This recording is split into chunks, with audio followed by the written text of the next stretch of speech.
Plant cell भनेर तपाईहरुले प्लान्टको सेलको चाहिँ स्ट्रक्चरहरु चाहिँ बनाउन जस्तो पहिल्यैदेखि जुन चाहिँ हामी बनाउँथ्यौं हैन त्यस्तै प्लान्टको सेलको स्ट्रक्चरहरु पहिलेबाट जुन स्टाइलले बनाइन्थ्यो ठुलो भयो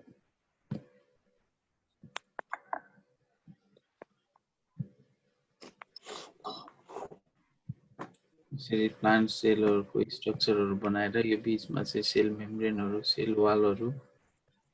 यसरी बनाउन सकिन्छ र सायद यसरी यो प्लान्ट सेलकै स्ट्रक्चर भनेर चाहिँ जुन भ्याकुल बनाउन सक्नुहुन्छ यो बीचमा चाहिँ क्लोरोप्लास्टहरु भएको चीजहरु बनाउन सक्नुहुन्छ हैन त माइटोकन्ड्रिया छ भने यो बीचको माइटोकन्ड्रियाहरु हैन यसरी बनाएर क्लोरोप्लास्ट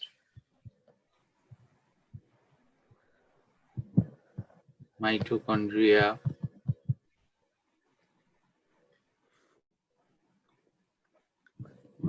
भ्याकुल हैन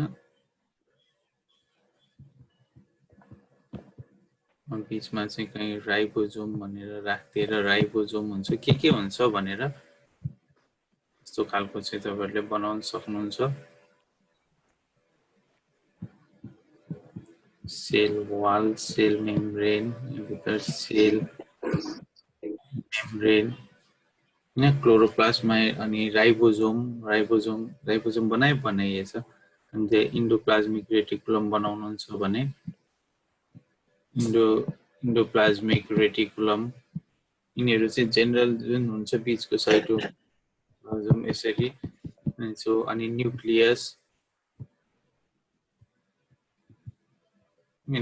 भनेर यसरी डिफरेन्ट यो सिम्पल स्ट्रक्चर अफ सेल को चाहिँ तपाईहरुले प्लान्ट सेलको सिम्पल स्ट्रक्चर चाहिँ तपाईहरुले बनाउन सक्नुहुन्छ write down the simple structure of plant cell भनेर आयो भने सकिन्छ अब त्यसमा पनि इम्पोर्टेन्ट यिनीहरु मध्ये इम्पोर्टेन्ट स्ट्रक्चर सोध्ने भनेको कि माइटोकन्ड्रियाको सोध्छ जुन चाहिँ हामी एटीपी सिन्थेसिस गर्न लाग्यौं सिम्पल अस्ति नै को सिम्पल स्ट्रक्चर बनाउनु माइटोकन्ड्रियाको यसको फंक्सन भन्यो भने मेन चीज अरु जे भने नि यो चाहिँ mitochondria is a power house of cell यसमा इलेक्ट्रोन ट्रान्सपोर्ट चेन हुन्छ इलेक्ट्रोन ट्रान्सपोर्ट चेनबाट चाहिँ के हुन्छ भने एटीपी सिन्थेसिसमा चाहिँ हेल्प गर्छ इट हैज डिफरेन्ट कम्प्लेक्स माइटोकन्ड्रियाको देखाउन सक्नुहुन्छ त्यस्तै गरेर क्लोरोप्लास्टको काम चाहिँ के गर्ने भने फोटोसिन्थेसिस गराउने हो यसमा पनि इलेक्ट्रोन ट्रान्सपोर्ट चेन हुन्छ फोटो सिस्टम 1 र 2 चाहिँ प्रेजेन्ट यसमै हुन्छ र यसले चाहिँ के गर्छ भने यो फोटोसिन्थेसिस लाइट रिएक्सन डाइरेक्ट रिएक्सनहरु बनाउने फोटोसिन्थेसिस गर्ने कामहरु चाहिँ क्लोरोप्लास्टमा हुन्छ भनेर यो गर्न सकिन्छ अर्को इम्पोर्टेन्ट सोध्ने भनेको राइबोसोम राइबोसोमको काम पनि जुन अस्ति हामीले बनाए त्यो चित्र बनाएर एकै ठाउँमा 60s र चाहिँ 40s हरु यसरी कन्सिस्ट भएर 80s को बन्छ it helps in a protein synthesis र ट्रान्सलेसन गराउन नै यिनीहरु चाहिँ चाहिन्छ भनेर यसको पनि हामीले राइबोसोमको इम्पोर्टेन्ट यिनीहरुको स्ट्रक्चर बनाएर चाहिँ तपाईहरुले देखाउन सक्नुहुन्छ प्लान्ट सेलको बारेमा है त्यसपछि अर्को के छ भने यसमा अर्को चाहिने सेल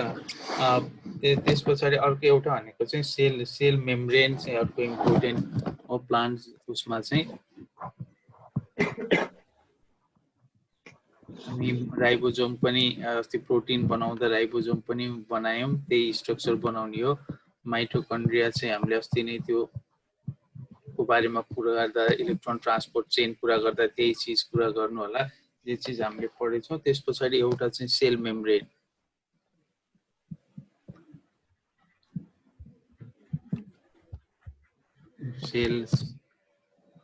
सेल मेम्ब्रेन को बारेमा चाहिँ तपाईहरुले लेख्नु होला अब यो सेल मेम्ब्रेन को चाहिँ मेन हामीले के लेख्नु पर्छ भने यो चाहिँ सेमी पर्मेबल मेम्ब्रेन हो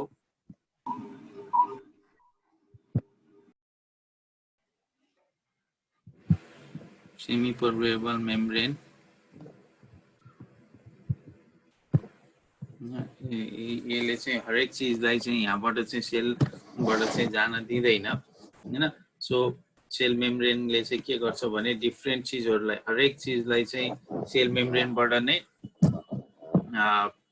डिटरमाइन हुन्छ के चिज भित्र सेल भित्र जाने नजाने हैन सेमी पर्मेबल हरेक ठुलो चिजहरूलाई चाहिँ त्यहाँ भित्र जान दिँदैन र यसको अर्को फंक्सन भनेको प्रोटेक्टिभ हो प्रोटेक्टिभ फंक्सन यो यसले चाहिँ एन्टिजेन्सहरूलाई चाहिँ सजिलैसँग इन्ट्री गराउन दिँदैन सेल मेम्ब्रेनले यसले चाहिँ एकदम राम्रो चाहिँ प्रोटेक्टिभ फंक्सन चाहिँ यसले क्यारी गर्छ र यसमा अर्को चाहिने भनेको एउटा चाहिँ सेल मेम्ब्रेनमा फ्लुइड मोजाइक मोडेल भनेर आउँछ cell membrane has fluid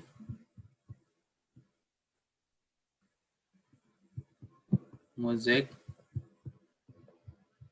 model हैन यसरी चाहिँ सेल मेम्ब्रेन चाहिँ फ्लुइड मोजाइक मोडेलको रूपमा चाहिँ बसेको हुन्छ फोस्फोलिपिडको बाइलेयर चाहिँ यसले चाहिँ राखेको हुन्छ त्यही भएर यसलाई हामीले फ्लुइड मोजाइक मोडेल अलिकति यो चल्ने खालको भनेर यस्तो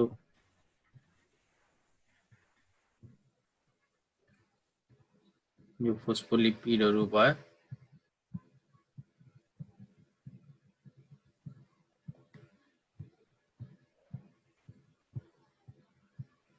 यसरी यो जोडेको फोस्फोलिपिडको हेड र टेलहरु हुने यिनीहरु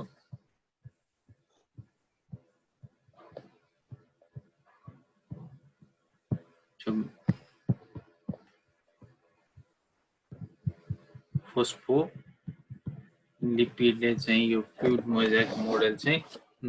बनाइरहेको हुन्छ हैन र यो यही भित्र चाहिँ के हुन्छ भने यो अलिकति यो लिपिडसँग कार्बोहाइड्रेट जोडेर ग्लाइको लिपिड पनि यही हुन्छ योसँग यहाँ कार्बोहाइड्रेट अट्याच हुन्छ so it makes the glycolipid अब यहाँ चाहिँ यही कार्बोहाइड्रेट सँगै फेरि यही कार्बोहाइड्रेटसँग प्रोटिन पनि अट्याच हुन सक्छ ग्लाइको प्रोटिन पनि छ यो ग्लाइकोप्रोटिन र ग्लाइकोलिपिडले चाहिँ प्रोटेक्टिभ उसको रूपमा चाहिँ काम गर्न सक्छ भनेर you can so the simple fluid Mosaic model र यसले चाहिँ यसरी यो चाहिँ फ्लुइडको जसरी चाहिँ यो हिड्न सक्छ भनेर यु क्यान सो यो सिम्पल चाहिँ यो सेलको बारेमा चाहिँ सिम्पल स्ट्रक्चरहरु सेलको बारेमा चाहिँ एकचोटी हेर्नु होला यसमा केही त्यस्तो गाह्रो चीज केही पनि छैन सो यसपछि हामी अर्को यहाँ सिलेबस हेर्न खोज्दै छु अर्को इम्पोर्टेन्ट के छ भने मलाई चाहिएको अमीर फोन आ गया सेकेन्ड सेमेस्टर पनि अनलाइनबाट भ्याउ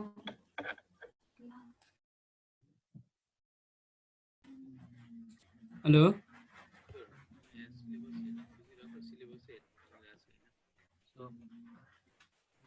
त्यसपछि अर्को चाहिँ बायो इनर्जेटिक्स भन्ने छ है हजुर छ सर बायो इनर्जेटिक्स ओके बायो इनर्जेटिक्स भनेर चाहिँ बायो इनर्जेटिक्सले कस्तो कुरा गरेको भने फर्स्ट ल चाहिँ इनर्जी ट्रान्सफर्मेसन एउटाबाट अर्कोमा चाहिँ इनर्जी चाहिँ ट्रान्सफर्म हुँदाखेरि फर्स्ट ल सेकेन्ड ल र थर्ड ल अफ यो बायो इनर्जेटिक्सको थर्ड ल अफ इनर्जी यसको बारेमा चाहिँ हामीले अलिकति सिम्पली कुरा गर्नुपर्ने हुन्छ सायद यो बायो इनर्जेटिक्स चाहिँ अब चाहिँ यो सिलेबसबाट पनि ओमिट हुँदैछ हैन बायो इनर्जेटिक्स त्यही भएर बायो इनर्जेटिक्समा अहिले धेरै गर्नु परेन यो बायो इनर्जेटिक्स भन्ने नै हामी ओमिट गर्दैछौँ र यसमा चाहिँ नयाँ चिजहरू थप्न खोजिरहेछौँ त्यो भएर तपाईहरु बायो इनर्जेटिक्समा त्यस्तो सर आफूले हेर्दा हुन्छ जुन फर्स्ट ल सेकेन्ड ल र थर्ड ल अफ थर्मोडायनामिक्स भन्ने छ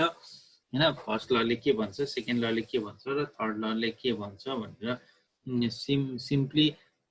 कुराहरू मात्रै गर्दा हुन्छ जुन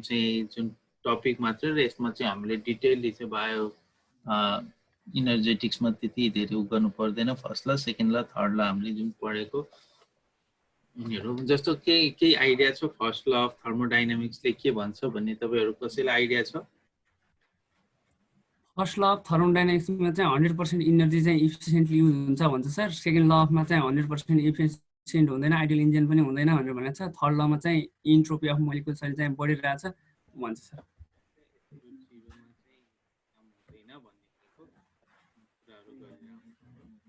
सिम्पल के हो ल अफ थर्मोडाइनामिक्स भनेर बुझ्नको लागि हो र हामीले अहिले चाहिँ यो बायोकेमिस्ट्रीमा यो चाहिँ फर्स्ट ल सेकेन्ड ल अफ थर्मोडाइनामिक्स चाहिँ बायो एनर्जेटिक्स हटाउने भनेर यो चाहिँ पोहोर नै हटाएको जस्तो लाग्छ मलाई। यो नयाँ सिलेबस चाहिँ थर्मोडाइनामिक्स चाहिँ त्यसरी चाहिँ हटाइसके जस्तो लाग्छ मलाई हैन। जस्तो अब त्यही पनि बुझ्नको लागि जेनरली काम लाग्छ भने first law of thermodynamics, first law of थर्मोडाइनामिक्सले तपाईले भने जस्तै चाहिँ के हुन्छ नि एउटाबाट अर्कोमा चाहिँ इनर्जी पास हुँदाखेरि हैन त्यसपछि यो चाहिँ इनर्जी चाहिँ चेन्जेस हुन्छ हैन। अनि के हुन्छ भने कम्प्लिटली ट्रान्सफर्म हुँदै केही चाहिँ लस हुन्छ जस्ताको त्यस्तै चाहिँ पास हुँदैन भन्ने खालको चाहिँ फर्स्ट लले कुरा गर्छ भने सेकेन्ड लले चाहिँ के हुन्छ नि र्यान्डमनेस पनि इन्क्रिज भइरहेको हुन्छ, इन्ट्रोपी पनि चाहिँ के भइरहेको हुन्छ भने इन्क्रिज भइरहेको हुन्छ, बीचमा चाहिँ लस पनि हुन्छ भन्छ भने थर्ड लले चाहिँ कन्स्ट्यान्ट एब्सोल्युट जिरो, जिरोमा गयो भने सबै चिज जिरो हुन्छ, केही पनि चल्दैन। अब फ्रिज कम्प्लिटली फ्रिजिङ भयो भने केही चिज पनि इनर्जीको ट्रान्सफर्म नै हुँदैन, केही नै हुँदैन, जस्ताको त्यस्तै मान्छे चाहिँ अथवा जे चिज छ त्यो चाहिँ जस्ताको त्यस्तै बस्छ। एब्सोल्युट जिरो टेम्परेचरमा पुग्यो भने त्यो इन्ट्रोपी अथवा र्यान्डमनेस जुन चाहिँ हट्ने हुन्छ त्यो पनि जिरो भएर बसेको हुन्छ भनेर जस्ट लको सिम्पल टर्महरू मात्रै थाहा पाउनु भयो हुन्छ। यसमा त्यस्तो छैन, त्यही भएर हामी यो चाहिँ हटाउन पनि खोजिरहेको छौँ। यसमा धेरै गर्नु पर्दैन र हाम्रो चाहिँ बेसिकल्ली एकदम धेरै भनेको बायोमोलिक्युल्सहरूबाट नै तपाईहरुलाई धेरै भन्दा धेरै चाहिँ क्वेशनहरू चाहिँ बायोमोलिक्युल्स कार्बोहाइड्रेट यिनीहरूबाट नै धेरै ध्यान दिएर जुन कार्बोहाइड्रेट योहरूको बारेमा चाहिँ एकदम धेरै पढ्नु होला। कार्बोहाइड्रेट जुन हामी पछाडिको बायोमोलिक्युल्सहरू पढ्यो तिनीहरूको बारेमा चाहिँ